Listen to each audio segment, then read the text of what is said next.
Campbells Comments out and about in sunny Ballarat. Jaimie-lee King joins me. Hello.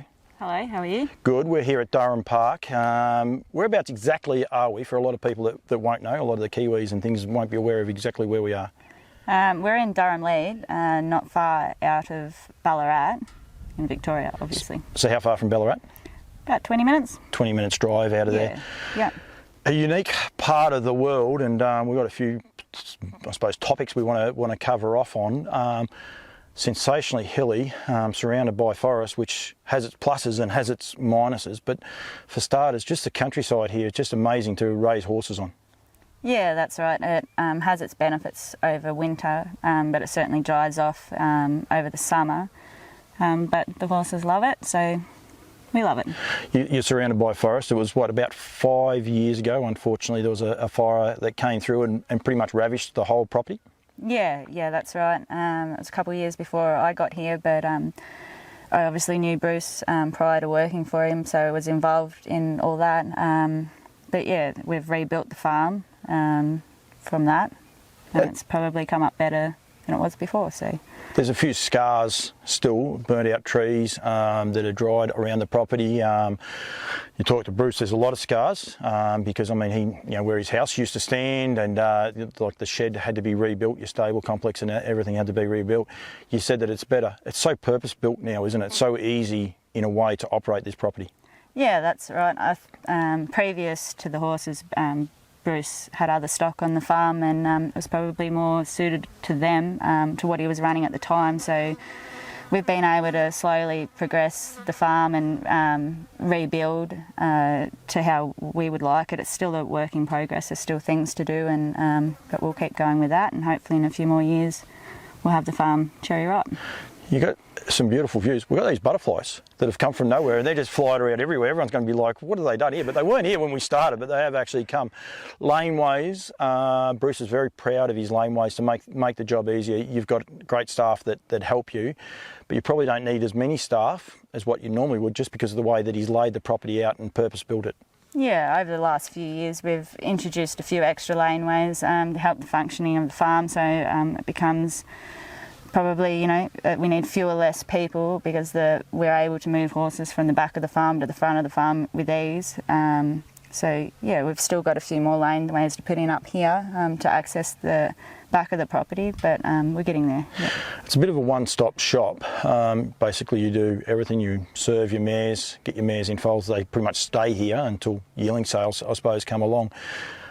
Just talk us through, I suppose, the foaling down. Like I've taken some footage of the foaling down yards you have with the bark chips, and then the first lot of paddocks that they go out into. Yeah. So the first few days post-foaling, they'll stay in the yards there where they foaled, which is obviously right beside my house. We've got camera set up that we're able to access our phones with the camera footage. Also the alarms are accessible from our phones and anywhere that we are, as long as we've got reception. So they stay there for the first few days, make sure that they've got correct legs and don't need any work and everything's all right, and it gives them a chance to probably bond with their foals. Then after a couple of days, if they pass an IgG test, they go to those strip yards that you've seen there with the shelter, and they might go in with one of their other mates, the two brood mares together, and they'll stay there until they come up for a foal heat scan. Then they'll come up about 10 days post-foaling and have a foal heat scan, and then they will go out to the larger paddocks in groups. Into groups, and you're big on the groups. A couple of times that I have been here, you call them a mob if you like, but probably about 8 to 10 horses, mares in a mob in really good sized paddocks. Yeah, we try not to overcrowd. You get too many horses in a paddock and you're at higher risk of injury and them hurting each other, and so we try to limit it to 8 or 10, but we got a few more foals on the ground this year, so our paddocks are running slightly larger than usual, and I'd like, but don't really have much choice at the moment. And the paddocks are sensational. We're up on top of the hill right where we are. We can see everything, and I will take a few photos, and there will be some drone footage going up as well. I should say hopefully, because I haven't actually flown the drone yet. We're going to fly that in a minute. But your hills some of your paddocks have got really steep hills, but as far as for your foaling down, your foals and all the rest, you've got gentle hills. But it's such a New Zealand-like feel with these rolling hills to build up foals from an early age to learn to actually run, and must really help them in their development. It does. It has its good points, but it also does, have some bad points as well. If you've got horses that need correcting with their joints, and that walking up and down the hills sometimes isn't great for those ones. But overall, it's a good sight to see, and we're pretty lucky that we don't have flat pastures, because it's quite nice. Yeah. It is, yeah. And your pasture's just sensational, and I know you're very. It's not something that you just say, oh, that paddock's good. You're actually very meticulous with it. You've got some people that come on and help you and advise you as to what to do with each of your crops. And we've got hay here behind us. You cut the paddocks, you rest them, you change them up all the time. Yeah, that's right. My partner, he plants most of the crops, and between the two of us, we get them yielded and baled up. We use an agronomist from Hewitt and Whitty in Ballarat, who comes out and advises us on what we need to do with each pasture. But that's sort of a 3 or 4 year plan. We're just improving 2 paddocks a year at the moment, so hopefully in 3 or 4 years that will mean that the farm has completely been re-sown all over, and then we just go back through it again. We'll get a bit of a plan going. Do you find that important? And can you see the benefits in it already? Definitely is. We've only sort of started doing that probably the last 2 years, 2 or 3 years. Started to cut our own hay and become a bit more self-sufficient. Planting, summer pastures, permanent pastures. The horses have definitely progressed in their development from doing those things, and it's obviously better pasture, so it's better all round. Yeah. Raising good winners, it's not fluky. There has to be a lot of, I suppose, meticulous planning going into it, from selecting stallions to raising them on the right thing. The whole thing's got to work together, doesn't it? Yeah, that's right. It's a bit of a team event, really. It's not really just a one-man band. Between improving the pastures, our veterinary work, our farrier and the people that work here all year round, and Bruce obviously selecting the breeding, it is a bit of a team effort. Many people make it possible. So your farrier, the last time I was here, it was a bit warmer than today as well, but they were doing mares and foals. Integral part, I would imagine, like you said there before, about making sure that they grow straight, but I mean getting them shod, because they were doing foals that day. It was a hard day's work for them, wasn't it? It was a very hard day's work. Brian goes through and he corrects them from as early as he possibly can, and we follow those up. Some need more frequent trimming than others, but Brian takes care of all that, and he's a valuable asset. Absolutely. It was very, very funny, because we rocked up, I think I had Mark Hughes with me, and we rock up and there's barbecue and we're eating sausages and steaks, and they're down there and they hadn't had lunch. But I think that's the part, like I keep saying, about staff and how the whole thing works together. I'm sure the relationship you and Bruce have built up over, what'd you say, 18 months you've been here for? Or? Oh, I've been here almost 4 years now. 4 years? Yeah. The track's been here for 18 months? Yeah. Yeah, we'll get onto the track in a second. It must make it easier each year you go by to get better and better. Yeah, that's for sure. And all of our service providers, to them, Durham Park is more than, it's not just a job that they come here for. They all take pride in their work, and we're very fortunate that we've built some very good friendships with those people, like the veterinary clinic at Golden Plains. Alex and Simon. Alex does all our reproduction work, and Simon does all our surgical work. We're also really good friends with them, so that makes it easier. And Paul's, who works here casually all year round, he's almost been here 12 months, and so he's done a good job. He has. He had the kids here last time too, so I mean, it's always a good sign. Well, he was doing that as well. They were babysitting the goat that's called Chook, which we're not even going to go into. We'll leave that alone. But no, they actually put in a heap of work as well, and you can, like, people take pride in it. As I said, we come in, they were sitting down having a barbecue, but I think that's part of the package, isn't it? Like you take pride, so you get rewarded by having a nice lunch every now and then. Yeah, that's right. But yeah, we're all friends, but we all work together, and we all know that there's a job to be done, and we get it done. but they're all great people, and we're very lucky to have them. We're here on Christmas Eve, and yearling sales are coming up, and it's an important time of year for Durham Park.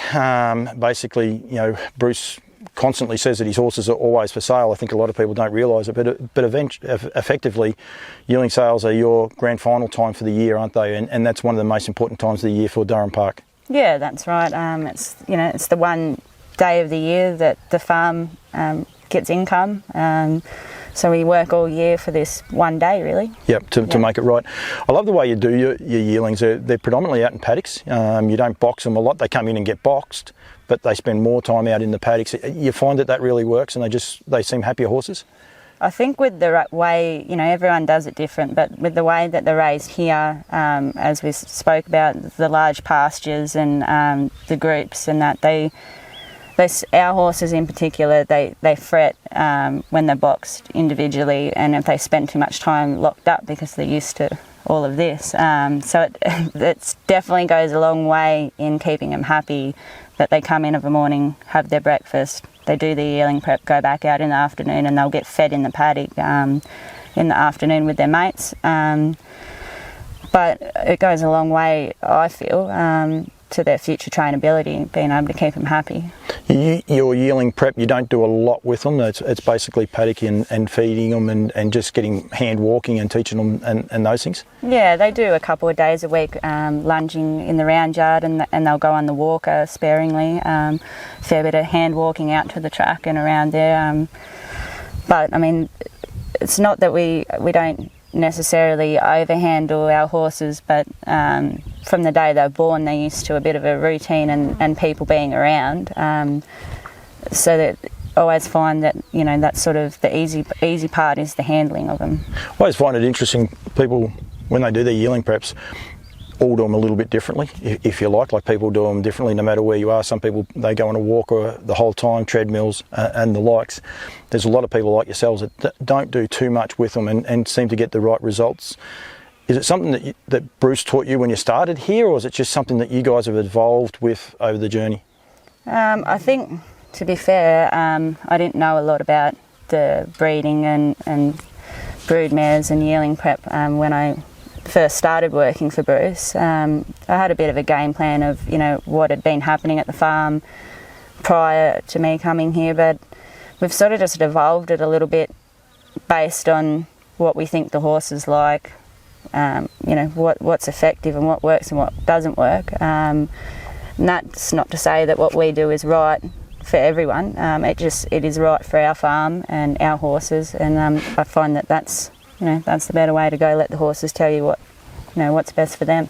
Yeah, and it works. The results work both on the racetrack, but also at the sales, but also just the preparation. And when I say at the sales, not necessarily top lot at the sales or anything like that, just how they behave, how they walk around and how they present. I think that's one of the things, and feedback you get from people as well. You always love to be a sale topper, but it doesn't always work that way. But just the way the horses present themselves is always key, isn't it? Yeah, and I've never heard a bad word from anyone that's broken in a horse from Durham Park. They're always very happy with what they get and the way that they've been handled and just their trainability. And I think that builds their character, and ultimately the horses are like having children. They're a product of what you make. So that they always pride myself in hearing those stories, that they are really quiet, and I think it goes a long way to the race futures. You put a post up last year that is one that I remember about when the horses were driving out the driveway and all the rest. It's a little bit of a bittersweet for you, isn't it, sale day, when you it's your grand final, but you're saying goodbye to your mates that you've had here for nearly 2 years. Yeah, it's.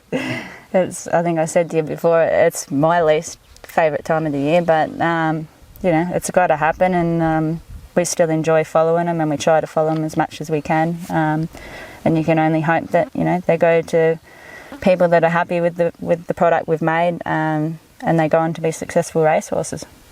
The evolution and what you do, like the farm changes, and we said there before about the track. It's been in for about 18 months. It's something that you've started to do a little bit more with, because predominantly if Bruce didn't sell a horse for his reserve at the sales, he would keep them because he has a reserve on them. It's pretty simple science. You go and ask him, he'll tell you it every time and the likes. But if they don't get the reserve, he doesn't want to just give them away. So he takes pride in his horses, so he tries to race them and the likes.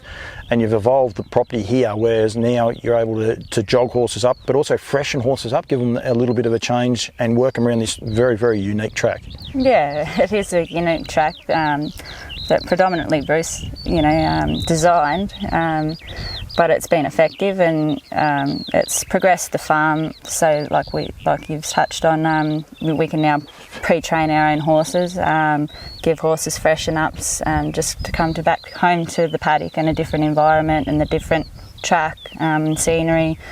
I think that was, the whole idea of putting in the track, and it's worked very well.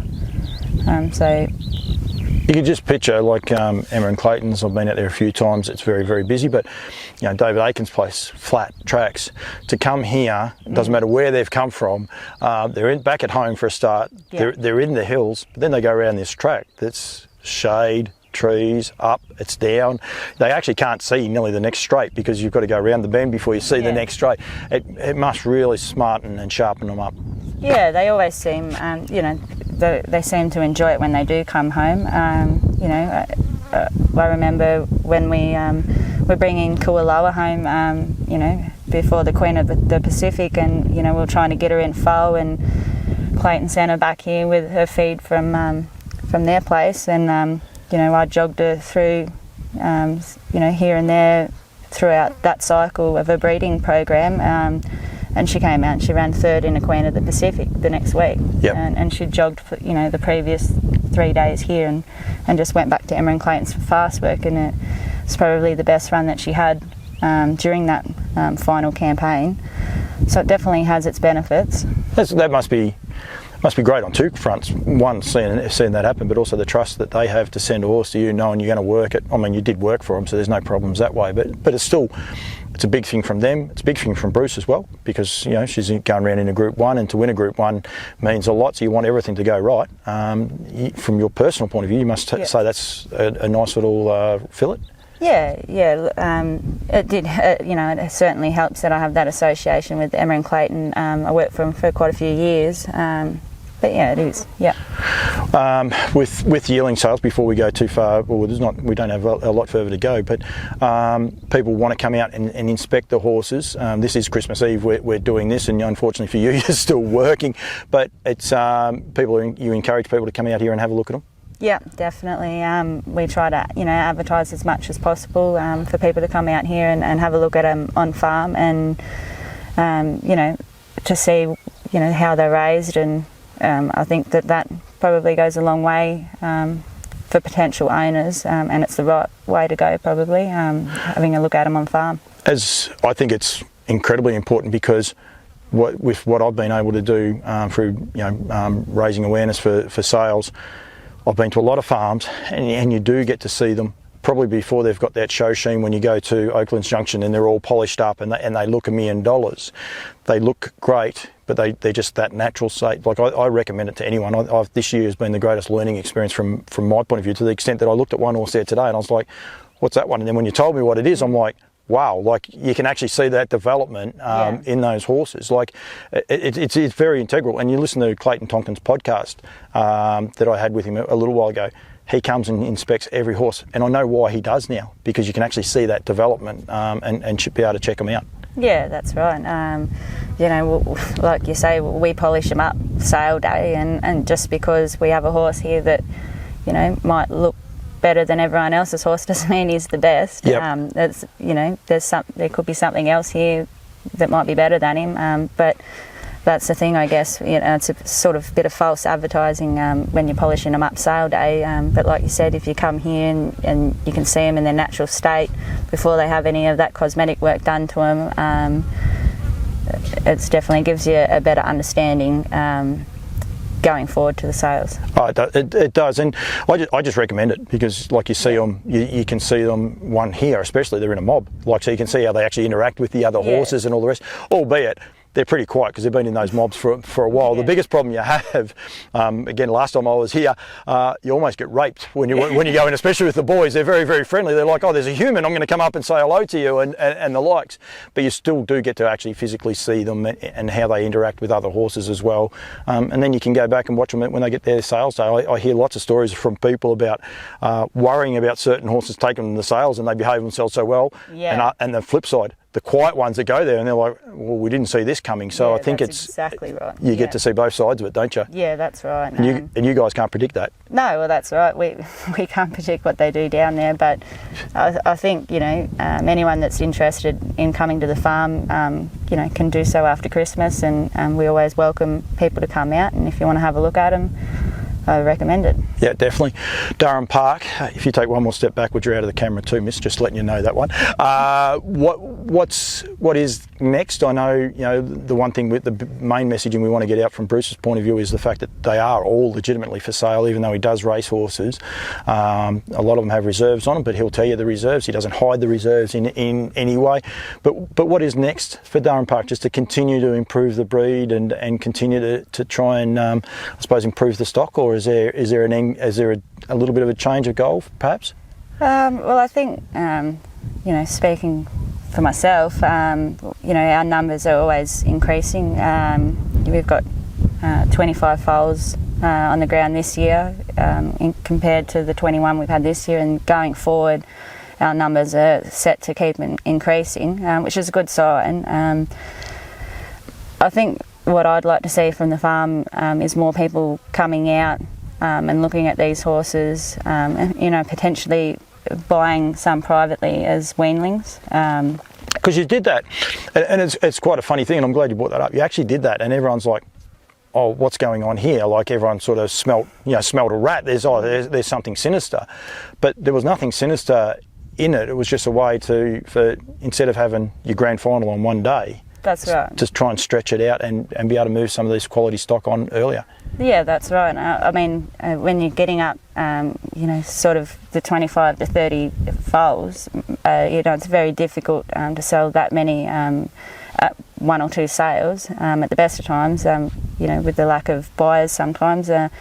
But also, you know, you're able to buy these horses 12 months sooner, or, you know, 8 or 10 months sooner, for a lot less than their reserves were going to be, you know, going to APG and Nutrien this year, because we've obviously got to put more staff on for those yearling prep times, and, you know, like, it's an extra cost for the farm over that period. But I think there was nothing sinister about it. It wasn't the fact that any of them were some of them were no good or whatever. It was just the fact that, you know, we'd like to see someone who potentially couldn't afford a horse as a yearling at a reduced cost may be able to have afforded it at that stage. We could have lightened off our numbers a little bit, which would have been the benefit for us. But yeah. It didn't happen, but it might happen next year. Now that the fact that we're putting it out there, you guys are putting it out there, and people are aware that you're doing it. And it's quite funny. The countryside's like New Zealand. Selling weanlings is like New Zealand. New Zealand sell weanlings. Everyone just expects it. They have a weanling sale. Everyone says, right, well, these horses are here, and people accept it. Australian mentality, people put horses up for what's going on here? There is that legit worry. But there's definitely nothing in it with that from Durham Park. So no, we just like to be known for selling horses and be able to sell all our stock, you know, every year. Act Now, I was Breeders' Crown night. I was actually lucky enough to be there. You guys enjoy racing the horses. I mean, he's a Derby winner, Breeders' Crown winner, but it must have been so good. COVID, you know, relaxed that little bit. The joy you guys had from that night, and just to be able to enjoy it, that must be another great sign to Durham Park, I suppose, to be able to get there as a group of people and advertise who you guys are, as well as have a lot of fun. Yeah, it was a lot of fun, and it was good that we could all get together and go to an event like that. I mean, we weren't able to go when he won the Derby, so yeah, it was a pretty special night. Absolutely. Jaimie, thank you very much. We'll hopefully have got some good drone footage. We're going to go and fly it in a second, but it's a sensational day here. But please, anyone that's watching this, get in touch with yourself or Bruce or Durham Park. If not, at the sales, make sure you rock up and see them. They're only always too open and happy to give time. Last year I threw Jaimie under the bus. I did a video and it didn't work, so I said, come on, you're going to come on and go live, and I actually appreciate it. So I really enjoy what you guys are doing. You understand the fact that you got to sell your horses. The industry have to sell their horses as well. So it's one of those things we've got to be able to keep building and make it better and better, don't we? Yeah, that's right. That's exactly right. Very good. Thank you very much, Jaimie-lee King, here in beautiful Ballarat. It's Christmas Eve, and yeah, not a stitch of snow for any of our American friends, but it's just a beautiful place. Thank you so much for joining me today. No, thank you for having me.